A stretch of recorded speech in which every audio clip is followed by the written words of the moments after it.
Painted, painless learning. D I આવો. ચોથું HDI human development index માનવ વિકાસ આંક. આ ભાઈ બેટા કોણ છે? આ નિધિ બેટા 3 નહીં 4 જે છે વિકાસના નિર્દેશકો છે. રાષ્ટ્રીય આવક, માથાદીઠ આવક, પીક્યુએલઆઈ એટલે કે જીવનની ભૌતિક ગુણવત્તાનો આંક, ફિઝિકલ ક્વોલિટી લાઈફ ઇન્ડેક્સ, અને એચડીઆઈ માનવ વિકાસ આંક હ્યુમન ડેવલપમેન્ટ ઇન્ડેક્સ. જેમાં આપણે જોયું કે પીક્યુએલઆઈ નું ન્યૂનતમ મૂલ્ય કેટલું હોય? ઓછામાં ઓછું મૂલ્ય કેટલું હોય? અને મહત્તમ મૂલ્ય કેટલું હોય? 100. પીક્યુએલઆઈ ની રજૂઆત કોણે કરેલી છે? Morris Davis Morris.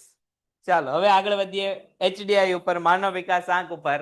માનવ વિકાસ આંક ક્યારે રજૂ કરવામાં આવ્યો ભાઈ? 1990 માં. ક્યાં રજૂ કરવામાં આવ્યો? ક્યાં રજૂ કરવામાં આવ્યો? કાં તો ઇંગ્લિશ બોલો કાં તો ગુજરાતી બોલો. યુએનડીપી. એને ગુજરાતીમાં શું કહેવાય? સંયુક્ત રાષ્ટ્ર વિકાસ કાર્યક્રમ, યુએનડીપી. કયો રિપોર્ટ જાહેર થયો હતો ભાઈ રોનક યુએનડીપી માં? હે એ તો એચડીઆઈ થઈ ગયું. એચડીઆર નું ફૂલ ફોર્મ પૂછ્યું. રિપોર્ટ જેને ગુજરાતીમાં આપણને અહીંયા આપેલું છે, શું કીધેલું હતું? માનવ વિકાસ અહેવાલ. હવે એના મહત્વના કે મુખ્ય બાબતો ઉપર આપણે આવ્યા હતા. તો અહીંયા પણ 3 આધારોને આધારે જે છે એચડીઆઈ ની ગણતરી થાય છે. કયા કયા 3 આધાર?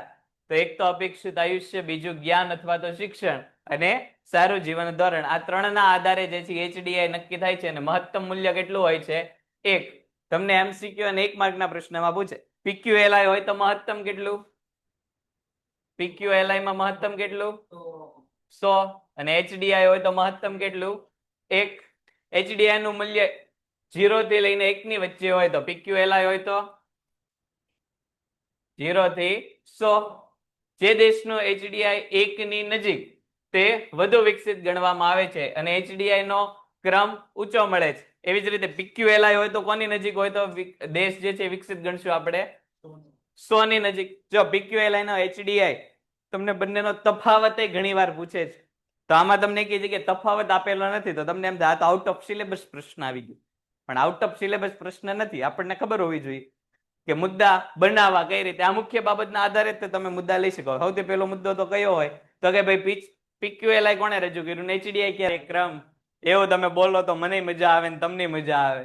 કેવું મસ્ત નામ છે. આપણને અમુક નામ બોલવા ગમતા હોય, ઘરના વ્યક્તિઓના પસંદગીના નામ હોય, આપણને બોલવા ગમે કે નહીં. એમ આ આપણું પસંદગીનું નામ છે, સંયુક્ત રાષ્ટ્ર વિકાસ કાર્યક્રમ. શું નામ છે બેટા? નહીં, તારું શું નામ છે? દેવાંશી. કયું નામ આપણે યાદ રાખવાનું? હે ખાલી કાર્યક્રમ, સંયુક્ત રાષ્ટ્ર વિકાસ કાર્યક્રમ. તે તો ઓલા જેવું કર્યું, ઓલું ખબર, ઓલું ભૂપેન્દ્ર જોગી જેવું. નામ ક્યાં હે? ભૂપેન્દ્ર જોગી. ઓલો કે નહીં, ઓલું અમેરિકામાં ક્યાં ક્યાં ફેરા, નામ ક્યાં? તો ભૂપેન્દ્ર જોગી. એને જેવું તે કર્યું. ચાલો તફાવતના મુદ્દાની વાત કરતા હતા. એક મોરિસ ડેવિસ મોરિસ, એક સંયુક્ત રાષ્ટ્ર વિકાસ કાર્યક્રમ. તમને પછી આંક પૂછે તો પીક્યુએલઆઈ નો મહત્તમ આંક 100, એચડીઆઈ નો મહત્તમ આંક 1, પીક્યુએલઆઈ નો ન્યૂનતમ આંક 0, એચડીઆઈ નો ન્યૂનતમ આંક કેટલો? તો કે 0. એ હમણાં આવશે. કેમ ગયું? આ રહ્યું 1 થી 0 થી 1 ની વચ્ચે. જે દેશનો એચડીઆઈ 1 થી દૂર તે ઓછો વિકસિત છે, તેનો એચડીઆઈ નો ક્રમ પણ કેવો મળે છે? નીચો. સ્વાભાવિક વાત છે કે જે 1 થી જે અંક આગો હોય છે દેશ, એ એચડીઆઈ માં કેવો ગણવામાં આવશે? તો કે ભાઈ 50 ગણવામાં આવશે. વર્ષ 2014 માં દુનિયાના 188 દેશોમાં એચડીઆઈ માં 0.944 આંક સાથે નોર્વે દેશ પ્રથમ ક્રમ અને ભારત 0.609 આંક સાથે 130માં ક્રમે હતો. જો આ એક મુદ્દો છે, આમાંથી તમને અઢળક એમસીક્યુ અને 1 માર્કના પ્રશ્ન પૂછાય છે. સૌથી પહેલો તો તમને એ પ્રશ્ન પૂછાય કે વર્ષ 2014 માં દુનિયાના કેટલા દેશોનો એચડીઆઈ ની ગણતરી કરવામાં આવી? કેટલા દેશોની? કેટલા દેશોની? 188. આ 188 દેશમાંથી પહેલા નંબરે એચડીઆઈ માં કોણ હતું? નોર્વે. પહેલો નંબર કોનો આવ્યો? કેટલા માર્ક આરે આવ્યો? 0.944 સાથે કયો દેશ એચડીઆઈ માં પ્રથમ ક્રમે આવ્યો? એવો પણ તમને પૂછી શકે. નોર્વે. કાં તો નોર્વે નો HDI નો આંક કેટલો છે એવું પણ તમને પૂછી શકે, અથવા તો તમને એવું પૂછી શકે કે HDI માં પ્રથમ સ્થાને કયો દેશ છે? નોર્વે. બીજો પ્રશ્ન તમને એવો પૂછી શકે કે HDI માં ભારતનું મૂલ્ય કે ભારતનો અંક કેટલો છે? 0.609. ભારતનો ક્રમ કેટલામો છે? 188 માંથી 130મો ક્રમ છે. તો આવા તમને MCQ માં પ્રશ્ન પૂછાઈ શકે, અથવા તો 1 માર્કમાં પ્રશ્ન પૂછાઈ શકે HDI માં ભારતનો જે આંક અને ક્રમ એના વિશે માહિતી આપો. તો ક્રમ 130, આંક 0.609. પહેલા નંબરે કોણ છે? તો કે ભાઈ નોર્વે 0.944 સાથે.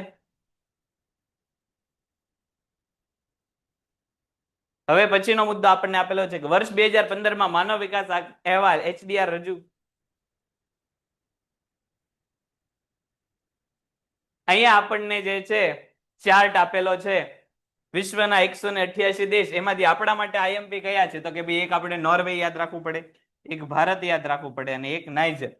બધા દેશ યાદ રે કે ન રે, આપણે આ ત્રણ જે છે દેશ નિધિ, વાહ, સરસ. 1990. હવે તે ધ્યાન ગયું આપણું, પણ બહુ સરસ છે. આ ત્રણ દેશના જે છે એ આંક અને ત્રણેય દેશના ક્રમ એટલા તો તમારે યાદ રાખવા કેવા છે, ફરજિયાત છે. મેં તમને અગાઉ કીધું હતું ફરીવાર, PQLI અને HDI એવા પ્રશ્ન છે કે મોટા પ્રશ્નોમાં તમને સ્વતંત્ર રીતે પૂછાય છે કે HDI વિશે માહિતી આપો. તો તમે જો આ બધા કોષ્ટકમાં જેટલા દેશ છે લખો તો બહુ સારી વાત છે, નથી લખતા તો ઓછામાં ઓછા 3 દેશ તો લખવાના જ છે. જો પ્રથમ ક્રમે કોણ છે? તો કે ભાઈ નોર્વે. કેટલા અંક સાથે? 0.944. પછી આપણા દેશનું તો યાદ રાખવું જ પડે, 130.690. અને છેલ્લા ક્રમે કોણ છે? તો કે ભાઈ નાઇજર નામનો દેશ છે, 0.348. અને ક્રમ કેટલામો છે? 188. પહેલું આપણું અને છેલ્લું 3 વસ્તુ તો યાદ રાખવી પડે કે ઉપરથી પહેલું કોણ છે? નોર્વે. નીચેથી પહેલું કોણ છે? નાઇજર. અને વચ્ચે આપણે કંઈક ભારત 130મા ક્રમ સાથે છે. આ બધી વસ્તુ યાદ રાખો તો સારું છે, ન રાખો તો કાંઈ જરૂર છે નહીં. આ 3 મુદ્દા, 3 કોલમ તો જે છે એ યાદ રાખવી કેવી? પેન્ટેડ એપ્લિકેશન ધોરણ 6 થી 12ના વિદ્યાર્થીઓ માટે અપડેટ થઈ ચૂકી છે. આ એપ્લિકેશનમાં શું છે?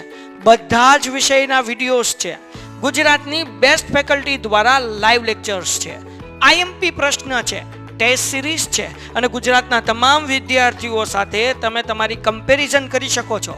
ગેમિફિકેશન છે અને બીજું ઘણું બધું. તો તમે એપ્લિકેશન ડાઉનલોડ ન કરી હોય તો ડિસ્ક્રિપ્શનમાં લિંક આપી છે, હમણાં જ પ્લે સ્ટોર ઉપર જાઓ અને એપ્લિકેશન ડાઉનલોડ કરો. ઘરે બેઠીને સરસ મજાનું ગુજરાતની જોરદાર ફેકલ્ટી સાથે ભણો, સારા માર્ક્સે પાસ થાઓ. માનવ વિકાસ ધરાવતા હોય એવા કેટલા? તો કે 1 થી 49. વધુ માનવ વિકાસ ધરાવતા એવા 50 થી 105. મધ્યમ માનવ વિકાસ ધરાવતા હોય એવા 106 થી 143. અને નીચો માનવ વિકાસ ધરાવતા હોય એવા 144 થી 188. એ લોકોનું સરેરાશ માનવ વિકાસ આંકનું મૂલ્ય કેટલું છે? તો કે ભાઈ 890, 0.735, 0.614 અને 0.493. આની આજુબાજુ હોય તો એ સૌથી વધુ માનવ વિકાસ ધરાવતું રાષ્ટ્ર કહેવાય. 0.735 ની આજુબાજુ હોય તો વધુ માનવ વિકાસ ધરાવતું રાષ્ટ્ર કહેવાય. 0.614 કે એની આસપાસ હોય તો એ દેશને આપણે કેવું કહેશું? મધ્યમ માનવ વિકાસ ધરાવતું રાષ્ટ્રીય આવક રાષ્ટ્રમાં ગણશું એને. અને 0.493 ની આસપાસ જે દેશનો HDI હોય એને આપણે શું કહીશું? નીચો માનવ વિકાસ. હવે જો કોષ્ટકમાં ભારત, રોનક, ભારતનો જે છે એ આંક કેટલો છે? કેટલો છે? 0.600. જોઈ નહીં એટલું બધું ખોટું, ક્યાં ખોવાયેલો કાંઈ? હે, એમાં કેમ ખોવાય?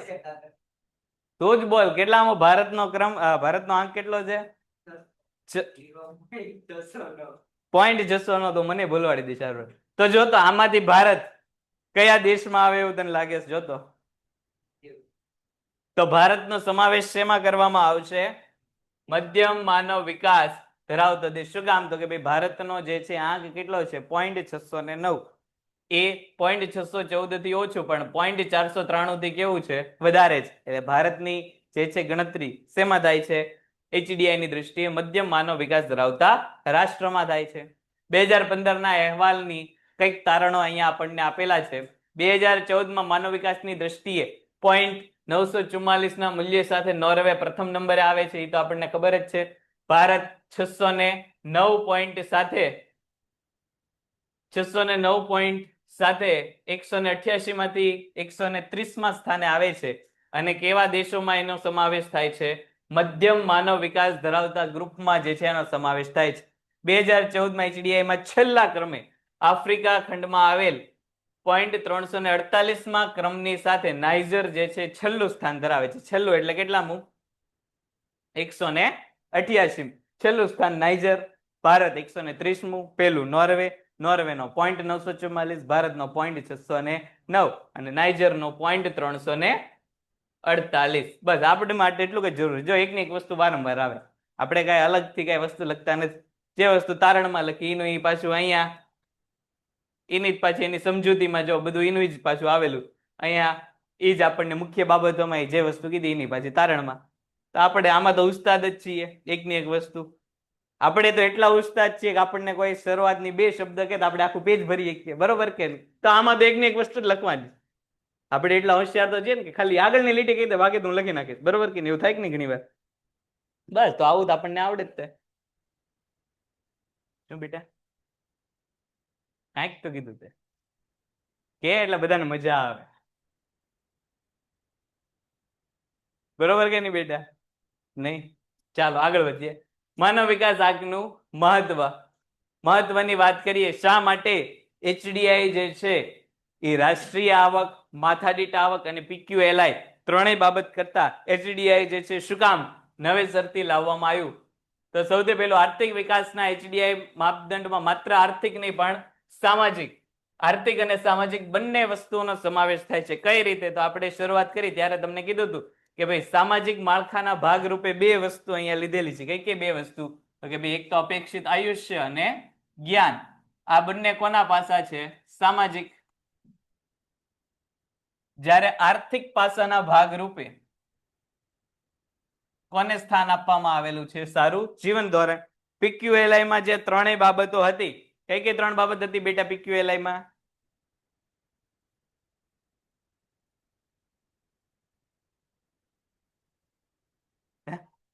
કાલ નહોતી?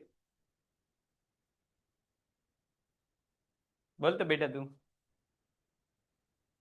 નહોતી કાલ? કોણ હતું? તો તું હતી બેટા કાલ? બોલતો.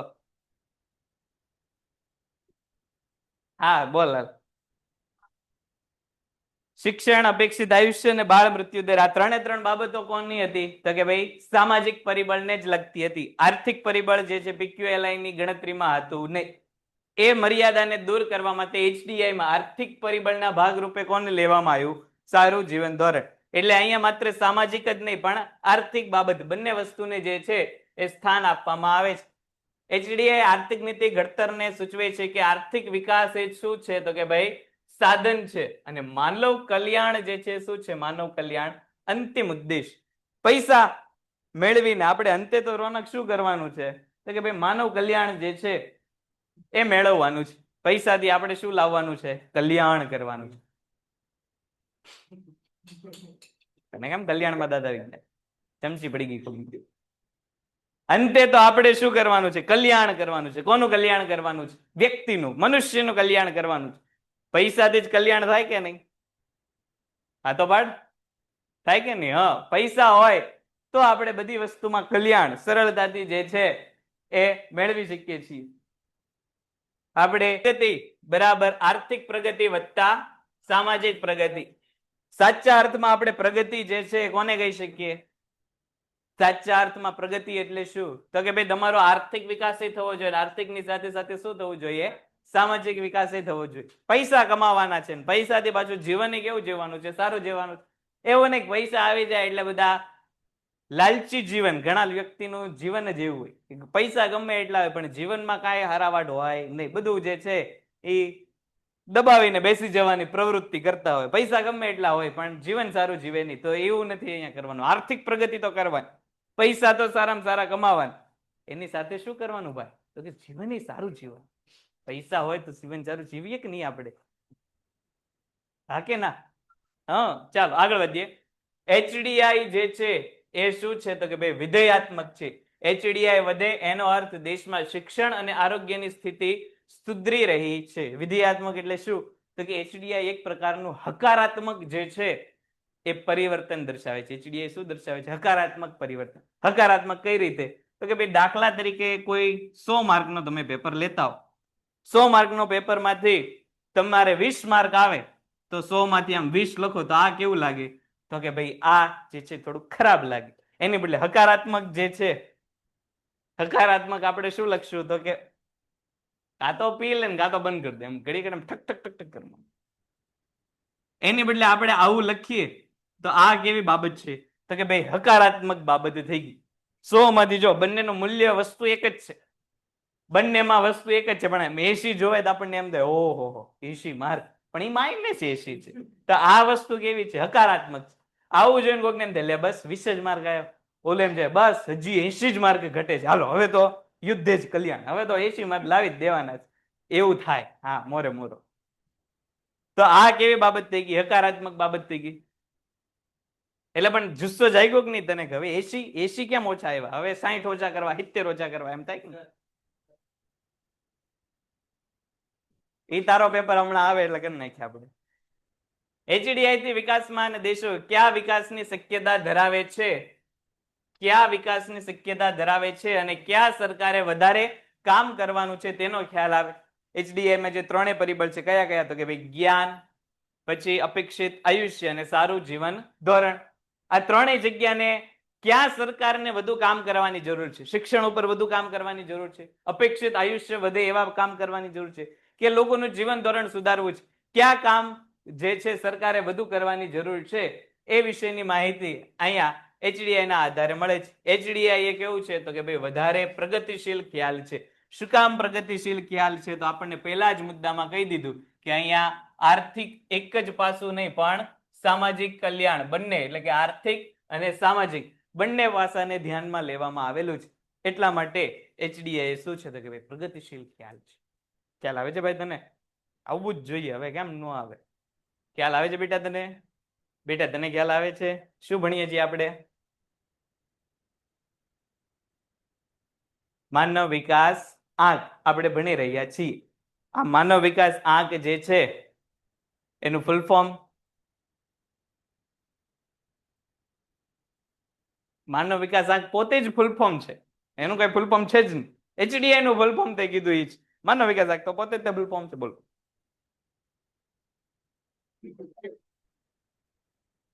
એટલે એ શું કેસ તું? Full form case? વાહ, બહુ સરસ, બહુ સરસ. ચાલો અહીંયા સુધીમાં કોઈને કઈ પ્રશ્ન કરા? અહીંયા સુધીમાં ભાઈ ઓનલાઈન કોઈને? હા, હ્યુમન ડેવલપમેન્ટ ઇન્ડેક્સ. વાહ બેટા નિધિ, બધી જગ્યાએ એક સરખો જવાબ છે આપણી પાસે. એનો અર્થ એ કે આપણા વિદ્યાર્થીઓ બધા જ જે છે એ જાગૃત અવસ્થામાં બેઠેલા છે. બધા જ વિદ્યાર્થીઓ જાગૃત અવસ્થામાં બેઠેલા છે. તો ભાઈ વધુ એક જાગૃત નાગરિક તરીકે HDI નો મુદ્દો આપણે કયા મુદ્દાની અંદર ભણી રહ્યા છીએ? કયા મુદ્દાની અંદર ભણી રહ્યા છીએ? હે, કયા મુદ્દામાં આપણે HDI ભણીએ છીએ અત્યારે? દેવાંશી, જો મને નામ થોડુંક મોડેકથી યાદ રહેજો, અડધું સેમ તો હું પૂછવામાં જ તે કાઢી નાખીશ, અડધું વર્ષ તો રહી જશે, પછી રહી જશે. વિકાસના નિર્દેશકો, પાછો પ્રશ્ન ખબર હોવી જોઈએ, જવાબ તો આવડી જાય પણ પ્રશ્ન શું એ પાછી ખબર હોવી જોઈએ. વિકાસના નિર્દેશકની અંદર આપણે માનવ વિકાસ આંક ભણી રહ્યા છીએ. મર્યાદા, HDI માં 3 જ સામાજિક નિર્દેશકોનો સમાવેશ કરવામાં આવેલો છે, જે ઓછો છે. બીજા સામાજિક નિર્દેશકો જે છે અહીંયા ધ્યાનમાં લેવા જોઈએ. તો જો જે PQLI ની મર્યાદા હતી એમાં PQLI કાઢીને તમે HDI લગાડી દો એટલે તમારી HDI ની મર્યાદા થઈ જાય. PQLI માં એવું કીધું હતું કે ભાઈ 3 નિર્દેશકો છે એ પૂરતા નથી, એવું ને એવું HDI માં કહી દીધું કે ભાઈ 3 નિર્દેશક જે છે એ પૂરતા નથી. એટલે બંનેની મર્યાદા કેવી છે? એક સરખી છે. એક મર્યાદા બાકી કરો એમાં PQLI ની બદલે HDI ને HDI ની બાકી કરતા હો તો HDI ની બદલે PQLI તમે લખો તો તમને જે છે એ બધા જ રીતે મર્યાદા એક સરખી મળી જાય. HDI માં ત્રણેય પરિબળોનું સરખું મહત્વ આપવામાં આવેલું છે. ખરેખર ત્રણેયનું પરિસ્થિતિમાં મહત્વ કેવું હોય છે જુદું જુદું. આપણે કાલે વાત એવી કરી હતી કે ભાઈ બધાના જીવનમાં શિક્ષણનું એક સરખું મહત્વ ન હોય, બાળ મૃત્યુનું એક સરખું મહત્વ ન હોય, આયુષ્યનું એક સરખું મહત્વ ન હોય. આપણે આફ્રિકાની વાત કરતી કે ભાઈ જંગલમાં રહેતા હોય આદિવાસી પ્રજા હોય તો એનું કુદરતી જીવન જ લાંબુ હોય, તો એની માટે અપેક્ષિત આયુષ્ય જે પરિબળ છે એનું મહત્વ કેવું હોય, પ્રમાણમાં ઓછું હોય, ત્યાં શિક્ષણ વધુ વધારવાની જરૂર છે. પણ અહીંયા બધા જ પરિબળને ભાર કેવો આપવામાં આવે છે? એક સરખો, બધાને એક જ સરખું વેઇટેજ આપવામાં આવે છે. વાસ્તવમાં આ બાબત કેવી છે ભાઈ? કેવી છે? કેવી છે આ બાબત? કેવી છે? કેવી છે? તું તો પાછો વિચારમાં હોય કે હું પૂછતા છું. આ બાબત, આ મુદ્દો કેવો છે? ખોટો છે કે નહીં? બધાનું મહત્વ એક સરખું હોય જીવનમાં. તારા માટે રોનકનું મહત્વ જેટલું છે એટલું આ ભાઈબંધનું મહત્વ છે. અલગ અલગ છે કે નહીં? તો બસ આ મુદ્દો ઈ જ કે આપણને અહીં. માનવ વિકાસ આંકના નિરપેક્ષ સ્થિતિ દર્શાવતી નથી. કોઈ પણ દેશ અન્ય દેશની તુલનાએ કયા સ્થાને છે તે દર્શાવે છે, જેમાં સાપેક્ષ પ્રગતિ જ દર્શાવવામાં આવે છે. માનવ વિકાસ આંકનું સૌથી મોટી મર્યાદા એ છે કે માનવ વિકાસ આંક જે છે નિરપેક્ષ સ્થિતિ દર્શાવતું નથી. નિરપેક્ષ સ્થિતિ એટલે શું? તો કે ભાઈ સ્વતંત્ર રીતે કોઈ દેશ ક્યાં હોવો જોઈએ એ દર્શાવતું નથી, પણ એક દેશની તુલનાએ બીજો દેશ ક્યાં છે એ માનવ વિકાસ દર્શાવે. તો દાખલા તરીકે તમે બી પેપર દો છો, 30 માર્કનો તમે હમણાં ઇકોનોમિક્સનો પેપર આપ્યો, તો ઇકોનોમિક્સના પેપરમાં તમારે 30 માંથી દાખલા તરીકે 25 માર્ક આપ્યા. તો આ કેવી સ્થિતિ થઈ? તો કે ભાઈ આ સ્થિતિ જે છે નિરપેક્ષ સ્થિતિ થઈ, કે તમારા જ્ઞાનના આધારે તમે કઈ સ્થિતિમાં પહોંચેલા છો? તો કે ભાઈ 25 માર્કની સ્થિતિમાં. તો આવું નિરપેક્ષ સ્થિતિ અહીંયા દર્શાવવામાં આવતી નથી. અહીંયા દર્શાવવામાં શું આવે છે? સાપેક્ષ સ્થિતિ. સાપેક્ષ સ્થિતિ એટલે શું? તો કે ભાઈ તમારા 25 માર્કને બદલે તમે 30 વિદ્યાર્થીઓમાંથી કયા ક્રમે છો 25 માર્કની સાથે, એ દર્શાવવામાં આવે છે. કે ભાઈ દાખલા તરીકે 30 માર્કનો પેપર હોય ને કોઈને 25 માર્ક આયા જ નહીં, તમારે એકને જાવેલા હોય, તો સાપેક્ષ રીતે તમે બાકીના 29 વિદ્યાર્થીઓ કરતા કેવા છો? આગળ છો. આને સાપેક્ષ સ્થિતિ કહેવાય, કે 29 કરતા તમે કેવા છો? આગળ છો. એ કઈ સ્થિતિ દર્શાવે છે? તો કે ભાઈ સાપેક્ષ પ્રગતિ દર્શાવે છે.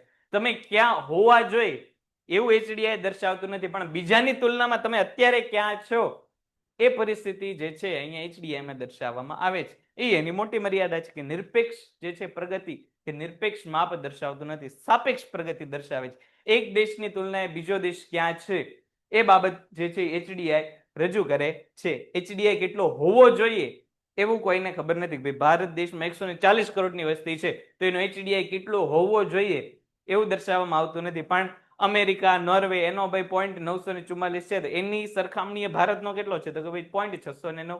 તો આ સાપેક્ષ માપ દર્શાવે છે. કેટલું હોવું જોઈએ? ભાઈ 700 હોવો જોઈએ, 800 હોવો જોઈએ, 900 હોવો જોઈએ એવું HDI આપણને કહેતું નથી. HDI ઉપરાંત બીજા ઘણા બધા જે છે એ માપદંડોનો આપણે અહીંયા ઉપયોગ કરી શકીએ છીએ. કયો કયો? તો કે ભાઈ જેન્ડર ડેવલપમેન્ટ ઇન્ડેક્સ એટલે જાતીય સમાયોજન આંક. કે ભાઈ જેન્ડર ડેવલપમેન્ટ અત્યારે તો હવે જે છે એ આ મુદ્દો બહુ ચર્ચામાં છે. જેન્ડર ડેવલપમેન્ટ એટલે સ્ત્રી પુરુષના પ્રમાણમાં ડેવલપમેન્ટ એટલે વિકાસની વાત અહીંયા કરવામાં આવી છે, કે પુરુષોની સરખામણીએ સ્ત્રીઓ ક્યાં છે એના આધારે જે છે દેશની પરિસ્થિતિ નક્કી થાય. પછી ટેકનોલોજીકલ અચીવમેન્ટ ઇન્ડેક્સ, ટેકનોલોજી સિદ્ધિ આંક, માનવ ગરીબી આંક, માનવ વપરાશ આંક જેવા ઘણા બધા જે છે એ અન્ય પ્રકારના નિર્દેશકોને પણ હાલમાં ધ્યાનમાં લેવામાં આવે છે. જો આવા નિર્દેશકો જે છે એમાં દેશની પરિસ્થિતિ સારી દર્શાવવામાં આવતી હોય તો દેશ આર્થિક રીતે સમૃદ્ધ છે એવું ગણવામાં આવે. જો આવા જેટલા પણ નિર્દેશકો છે એમાં દેશની કામગીરી નબળા પ્રકારની છે તો દેશ આર્થિક રીતે કેવો છે? પછાત છે એવું માનવામાં આવશે. તો આ હતું આપણું બીજું ચેપ્ટર, વૃદ્ધિ અને વિકાસના નિર્દેશકો. અહીંયા સુધીમાં કોઈને કઈ પ્રશ્ન હોય તો બોલો. ચાલો અહીંયા સુધીમાં કોઈને કઈ, આગળ વધીએ પ્રસ્તાવનાથી. આધુનિક આર્થિક જગતમાં નાણું તમામ આર્થિક પ્રવૃત્તિઓના કેન્દ્ર સ્થાને છે. બધી જગ્યાએ વચમાં શું છે?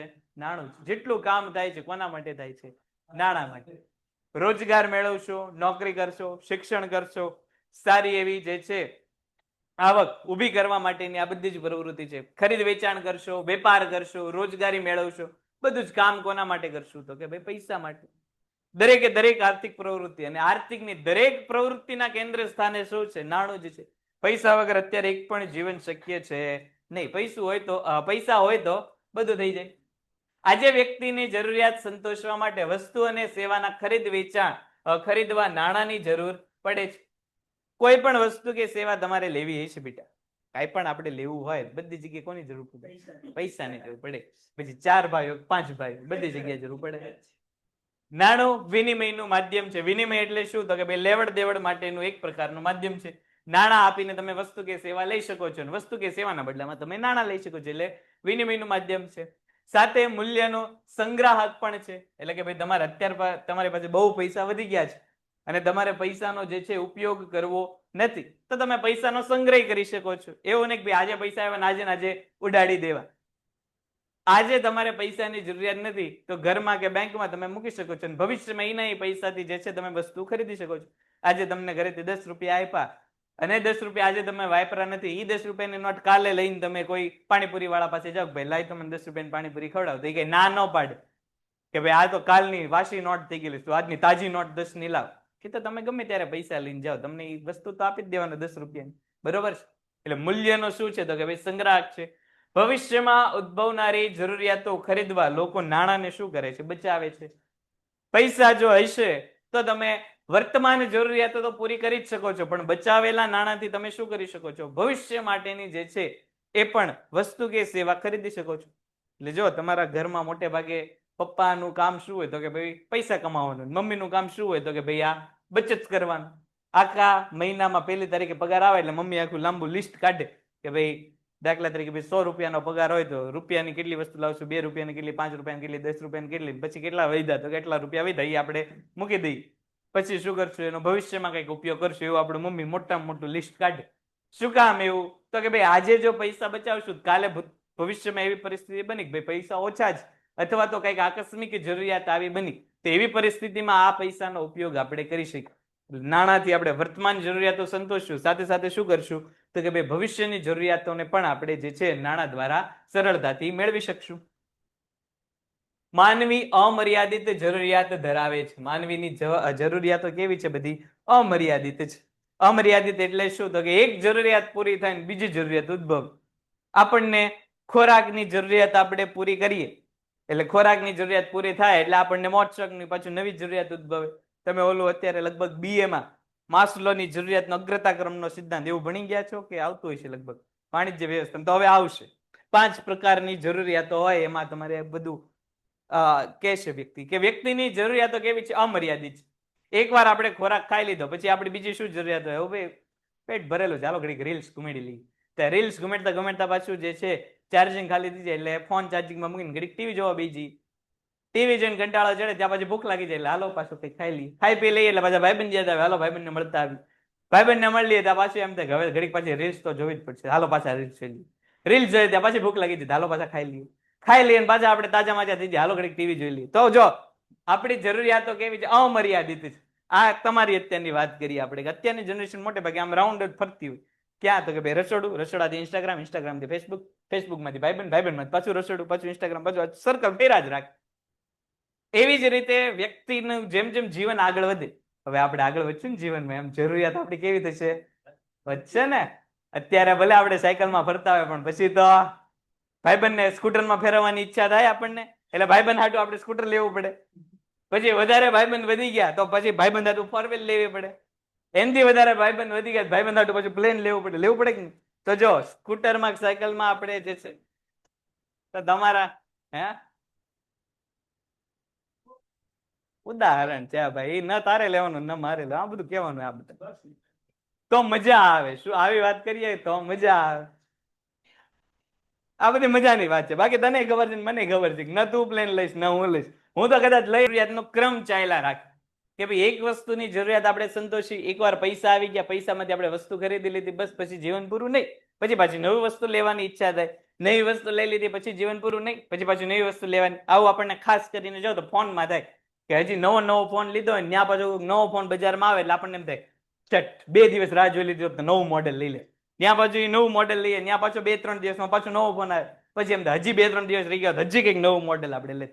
તો જેમ જેમ વસ્તુ નવી આવતી જાય એમ આપણને ખરીદવાની શું થાય? તો કે ભાઈ ઈચ્છા થતી જાય. જેટલી નવી પ્રકારની વસ્તુ તમને દેખાય બધી જ તમને એમ થાય કે ભાઈ લઈ લી. તમે જો ખાસ કરીને આવું બધું તમને ટીવીમાં જ તમે કે ફોનમાં અત્યારે જાહેરાત જોવો એટલે તમને એમ થાય જ તે ઓલી આમ એક જગ્યાએ ફેર એન્ડ લવલી ની આમ એડવર્ટાઇઝ આવે કે ભાઈ કાળામાં ધોળા ધોળા ધોળા ધોળા ધોળા, એટલે આપણને એમ થાય ભાઈ ફેર એન્ડ લવલી લેવી જ પડે. ત્યાં ફેર એન્ડ લવલી વાળા જાય ને ઓલા પોન્ડ્સ વાળા આવે, એની પોન્ડ્સ ની ઓલી ક્રીમ આવે, કાળામાં ધોળા ધોળા ધોળા, ફેર એન્ડ લવલી મૂકો પોન્ડ્સ લઈ. પોન્ટ્સ લ્યો, ત્યાં પછી ઓલા હિમાલયા વાળાની એડ આવે, કાળામાં ધોળા ધોળા ધોળા ધોળા, તો પોન્ટ્સ મૂકો. હવે હિમાલયા લ્યો, હિમાલયા મૂકો, ત્યાં ઓલો જોન્સન એન્ડ જોન્સન ની એડ આવે, કાળામાં ધોળા ધોળા ધોળા, પોન્ટ્સ મૂકો. હવે હિમાલયા પકડો. આપણી જરૂરિયાતોને કાંઈ લગામ છે? કાંઈ નથી. એક વસ્તુ જે છે એ પૂરી થાય ત્યાં પાછી નવી વસ્તુની આપણને જરૂરિયાત. એટલે આપણી જરૂરિયાતો બધી કેવી છે? તો કે અમર્યાદિત છે. પણ આ બધી વસ્તુ ખરીદવા માટેના પૈસા પાછા આપણી પાસે કેવા છે? મર્યાદિત છે. મારો વિચાર તો હમણાં જ મેં કીધું એમ પ્લાન લેવાનો છે જ, પણ પાર્કિંગના પૈસા નથી. પાર્કિંગ લેવા માટેના પૈસા ઓછા છે મારી પાસે. તો જો આપણને મર્યાદિત કરતો પરિબળ કયું આવી ગયું? નાણું. હે? તો જો પૈસા આપણને જે છે શું કરે છે? મર્યાદિત કરે છે. બધાની ઈચ્છા તો કેટલી હોય. આપણને રોજ જાગીએ ત્યારથી લઈને સૂઈએ ત્યાં સુધી અનેક વસ્તુ એવી જોઈને આપણને એમ થાય કે આ તો લેવી જ જોઈએ. થાય કે રસ્તામાં જતા હોય પોસ્ટર દેખાય, આ તો લેવું જ છે. પોસ્ટર નહીં, પોસ્ટરમાં જે જાહેરાત હોય એ આપણે લેવું જ છે એવું આપણે વિચારીએ. કે ભાઈ કોઈ પરફ્યુમ ની એડ આવે તો આપણને એમ થાય પરફ્યુમ તો લઈ લઈએ. ત્યાં પછી કોઈ મોટરસાયકલ ની એડ આવે તો આપણને એમ થાય એ તો લેવું પડે. ત્યાં પછી ગાડીની એડ આવે તો આપણને એમ થાય એ તો લઈ જ લઈએ. ત્યાં પછી ઓલો સોફ્ટ ડ્રિંક, ઓલા રેડ બુલ ની એડ આવી, તો ભાઈ એકવાર તો પીવું જોઈએ. ત્યાં પછી ડોમિનોઝ ની એડ આવી છે, ભાઈ ખાવું તો જોઈએ. હે? પિક્ચર ની આવે તો આપણને એમ થાય ભાઈ પિક્ચર જોવા તો જવું જ પડે. પણ બધી જગ્યાએ આપણે પાછા ખીચામાં ચેક કરી લઈએ કે ઓહો રેવા દો ને, કાંઈ અત્યારે તો નથી. આ ઓલા જેવું જોલું કેમ વસ્તુ મોંઘી થાય તો આપણે એમ ન કઈ ખરીદવા વસ્તુ ગયા હોય, વસ્તુ મોંઘી હોય તો આપણે એમ ન કહીએ ભાઈ પૈસા હોય, આપણે એમ કહીએ સાઈડમાં રાખો ને પછી જોઈ જશું. એની જેવું અત્યારે આપણને બધી જરૂરિયાતો ઉદ્ભવે, પણ આપણે એમ કે ભાઈ અત્યારે ક્યાં આવી કઈ જરૂર, પછી લઈશું. આપણને ખબર જોઈ અત્યારે મળી જાય તો આપણે ઉપયોગ તો કરશું, પણ આપણી પાસે શું નથી? પૈસા નથી. એટલે આપણી જરૂરિયાતો અમર્યાદિત છે, પણ આપણને મર્યાદિત કોણ કરે છે? નાણું. વળી બધી જ જરૂરિયાતો તે જાતે પૂરી કરી શકાતી નથી. માટે પરસ્પરના વિનિમય દ્વારા વસ્તુ તથા સેવાની આપલે દ્વારા તે વધુમાં વધુ જરૂરિયાત સંતોષાય અને મહત્તમ સંતોષ મેળવવાનો જે છે અહીંયા પ્રયત્ન કરવામાં આવે છે. આપણે બધી જ જરૂરિયાતો જે છે એ સ્વયં રીતે જે છે સંતોષી શકતા નથી. દાખલા તરીકે આપણે ભાઈ કપડાં ખરીદવાની જરૂરિયાત હોય તો આપણે ઘરમાં કઈ કપડાનું ઉત્પાદન કરીએ છીએ? નથી કરતા. આપણે કોઈક બીજા ઉપર આધાર રાખવો પડે. આપણને ભૂખ લાગે તો ખોરાકની જરૂરિયાત છે તો આપણે પોતે ખોરાકનું ઉત્પાદન કરીએ છીએ નહીં, કોઈક બીજા ઉપર આધાર રાખવો પડે. આપણે 4 વ્હીલ ખરીદવી હોય તો આપણે ઘરમાં 4 વ્હીલ બનાવી છે નહીં, આપણે કોઈક બીજા ઉપર આધાર રાખવો પડશે. આપણે જે છે કોઈ કોસ્મેટિક આઈટમ ખરીદવી છે તો આપણે કોસ્મેટિક ઘરમાં બનાવી છે નહીં, કોઈક બીજા ઉપર આધાર રાખવો પડશે. એટલે આ બીજા ઉપર આધાર એ જ આપણો શું છે? તો કે ભાઈ વિનિમયનું જે છે સાધન બની ગયું. હવે આપણે શું કરશું? તો કે ભાઈ ખરીદ વેચાણની પ્રવૃત્તિ. પ્રાચીન સમયમાં માણસે પોતાની પાસે હોય તેવી વસ્તુ અને સેવા આપીને પોતે જરૂરી હોય એવી અન્ય વસ્તુ અને સેવા મેળવવાનો પ્રયત્ન કર્યો. આ પ્રથાને વસ્તુ વિનિમય પ્રથા જે છે કે સાટા પ્રથા કહેવામાં આવે છે. હવે આપણો અહીંથી આઈએમપી પરિબળ જે છે મુદ્દો શરૂ થઈ ગયો. 1 માર્કના આઈએમપી એવો તમારો એમસીક્યુ કે વસ્તુ વિનિમય પ્રથા બીજા કયા નામે ઓળખાય છે? તો કે ભાઈ સાટા પ્રથા, અથવા તો સાટા પ્રથા બીજા કયા નામે ઓળખાય છે? વસ્તુ વિનિમય પ્રથા. 1 માર્કનો વિભાગ બી માં તમને પ્રશ્ન પૂછાય કે વસ્તુ વિનિમય પ્રથા એટલે શું? તો અહીંયા જો તમને એવું કહી દીધેલું છે કે ભાઈ પોતાની પાસે હોય તેવી વસ્તુ કે સેવા આપીને પોતાને જરૂરી હોય એવી અન્ય વસ્તુ કે સેવા મેળવવાનો પ્રયત્ન એટલે વસ્તુ વિનિમય પ્રથા. દાખલા તરીકે મારી પાસે શિક્ષણ છે ને મારે અનાજની જરૂર છે, તો હું કોઈ ખેડૂતના ઘરે જઈને એના છોકરાને ભણાવી દઉં, તો મેં શિક્ષણની સેવા આપી, એ બદલા મને શું આપી દેશે? અનાજ આપી દેશે. મારી પાસે શું હતું? શિક્ષણ હતું. ખેડૂત પાસે શું હતું? અનાજ હતું. ખેડૂતને જરૂર શેની હતી? શિક્ષણની હતી. મારે જરૂર શેની હતી? અનાજની હતી. મેં શિક્ષણ આપ્યું ને બદલામાં શું લઈ લીધું? અનાજ લઈ લીધું. તો જો એકબીજાની પરસ્પરની જરૂરિયાતનો અહીંયા આપણે શું કર્યો? તો કે ભાઈ મેળ બેસાડ્યો. સાટા પ્રથાના અર્થથી જે છે એ પછી આપણે આગળ વધીશું. ચાલો, અહીંયા સુધીમાં કોઈને કઈ પ્રશ્ન હોય તો કહી શકો છો. છે અહીંયા સુધીમાં કોઈને કઈ? પેન્ટેડ એપ્લિકેશન ધોરણ 6 થી 12ના વિદ્યાર્થીઓ માટે અપડેટ થઈ ચૂકી છે. આ એપ્લિકેશનમાં શું છે? બધા જ વિષયના વિડીયોઝ છે. ગુજરાતની બેસ્ટ ફેકલ્ટી દ્વારા લાઈવ લેક્ચર્સ છે. આઈએમપી પ્રશ્ન છે, ટેસ્ટ સિરીઝ છે અને ગુજરાતના તમામ વિદ્યાર્થીઓ સાથે તમે તમારી કમ્પેરિઝન કરી શકો છો. ગેમિફિકેશન છે અને બીજું ઘણું બધું. તો તમે એપ્લિકેશન ડાઉનલોડ ન કરી હોય તો ડિસ્ક્રિપ્શનમાં લિંક આપી છે, હમણાં જ પ્લે સ્ટોર ઉપર જાઓ અને એપ્લિકેશન ડાઉનલોડ કરો. ઘરે બેઠીને સરસ મજાનું ગુજરાતની જોરદાર ફેકલ્ટી સાથે ભણો, સારા માર્ક્સે પાસ થાઓ.